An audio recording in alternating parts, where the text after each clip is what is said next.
Good morning, boys and girls. It's Thursday today. We're getting so close to Friday. One more day and we're there. It's the 21st of January 2021. Let's get started.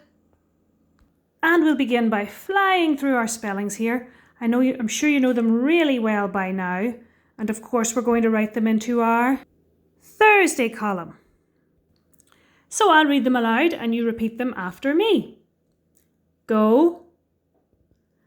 Ago, goes, going, gone, glad, give, green, big, bigger, biggest, and wiggle.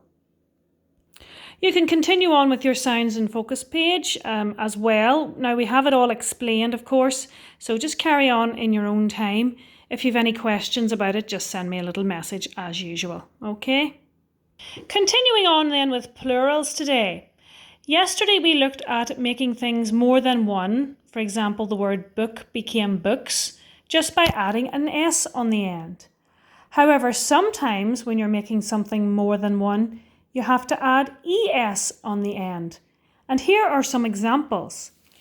So for example, if words end in CH or SH, also with a double S or with an X, when you make those more than one, you have to add ES on the end.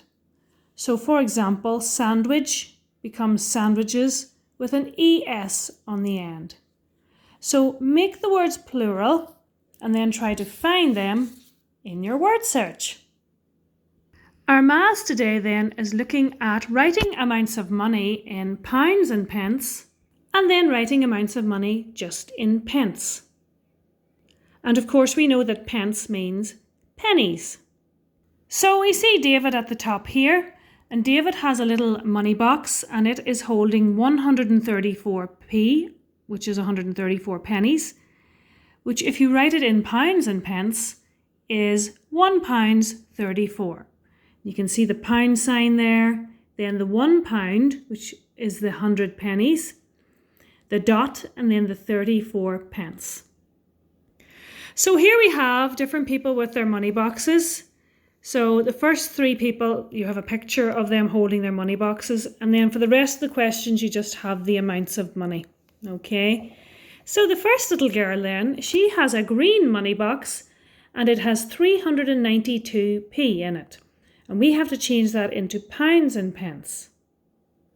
So just like we did with David, it should look like this. £3, so that's the 300 pennies. So you've got the pound sign, the 3 and then the dot, and then the other 92 pence. £3.92. And if you went into a shop and you had to pay that amount of money, the person behind the counter would probably just say very quickly, that's £3.92, please. Just for short. Question 2 then asks you really to work the other way around. This time you start with pounds and pence and you have to change it into all pence. So you'll see this first little boy here has £2.48. So the £2 is the same as how many pennies? Can you tell me? £2 is the same as 200 pennies. So you've got 200 pennies and 48 pennies. How many pennies altogether? 248 pennies. So we write 248 pence, which is exactly the same as £2.48. It's just written slightly differently in pence. Question 3 then shows you 4 money boxes. You've got a blue one here, a white one, a red one, and an orange one. Now the first 2 boxes have amounts of money written in pounds and pence. You can see it there with the pound sign and the dot in the middle. The other 2 have amounts of money written in pence.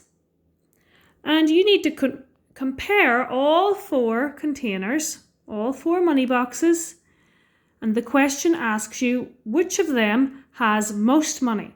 So out of the 4 boxes, which one has the most?